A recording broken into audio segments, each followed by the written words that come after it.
Golu, the god of luck. The mountainside village stirred to life with echoes of pounding blacksmith hammers, hollering hawkers, and chiming church bells. The thin air tasted like ice with the hint of fresh cinnamon buns wafting from the local bakers.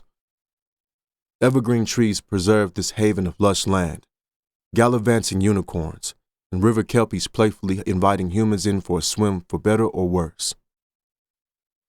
A young man stood in awe, mouth agape with tiny escaping breaths. A satyr stood in front of him.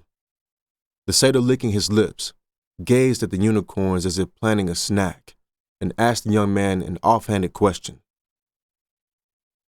"Tell me, how lucky do you feel?" He turned away from the unicorns and showed the young man a wide grin and a knot of twisting horns. The young man nervously played with something in his pocket, as if his scruffy hair and tattered clothes swayed gently in the wind. "Not super lucky," mumbled the young man. "That's why I summoned you." The satyr gave his maple wood cane a shake. He spread his arms wide as if he wanted to embrace a small child. "Fear not, my young lad," the satyr said, "for I, Golu, the god of luck, have answered your request.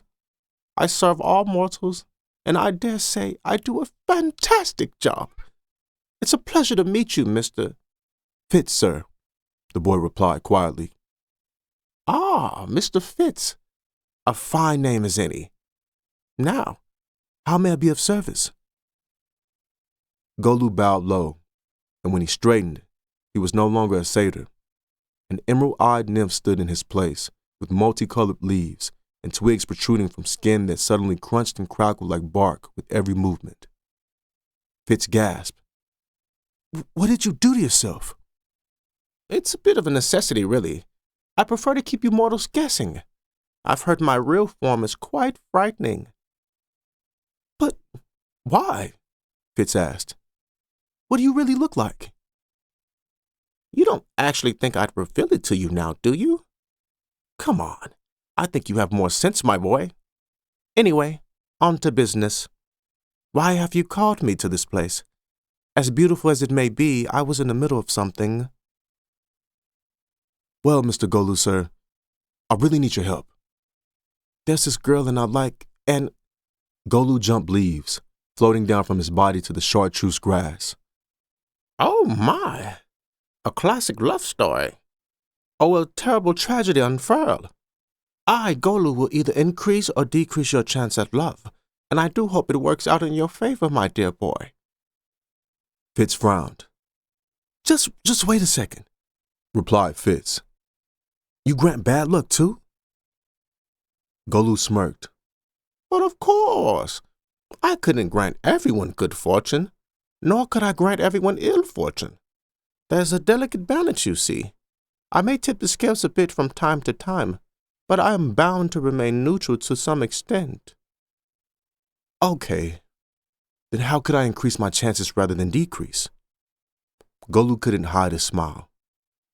"Finally, a mortal with a good question." He circled the young man, tapping his cane on the soft, moist soil below.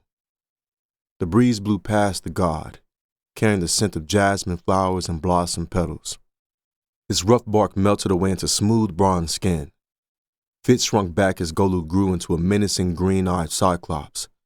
His voice was grating and gravelly, and his single eye fixated directly on Fitz.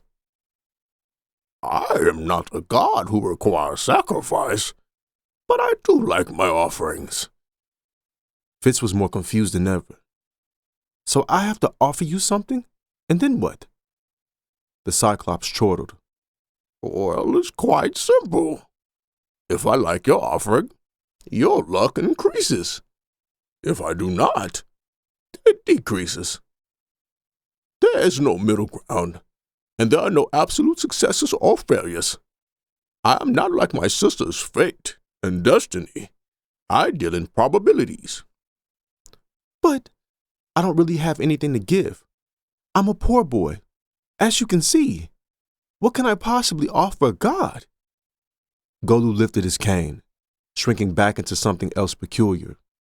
When it was over, Fitz found himself face to face with a short elf with olive skin, a pointy-tipped nose, and a squeaky voice. Perhaps this form will make you more comfortable.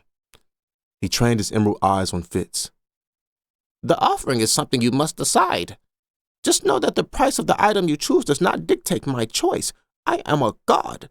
Exciting items are what enthrall me most. Fitz sighed. What could possibly enthrall a god? He had nothing but a backpack with a ragged notepad and half-inked pen and an unfinished novel from the library, and a coin in his pocket. Here, sir, Fitz said, offering Golu a tarnished silver coin from his pocket. This is my offering to you. Golu reached out his tiny elf hands and accepted the coin with curiosity. You offer me money, young one? I don't think your luck will be too good moving forward. No, sir, Fitz interjected, as politely as possible. I offer you a new way to grant people luck, a more random and, dare I say, intriguing way. Golu's elven ears perked up. Do you now? He asked curiously. How so? Well, it's quite simple, really. All you do is flip the coin. While it's spinning in the air, the person who wants the luck calls out heads or tails. If they call it correctly, you grant them good luck. If they call it incorrectly, you grant them bad luck.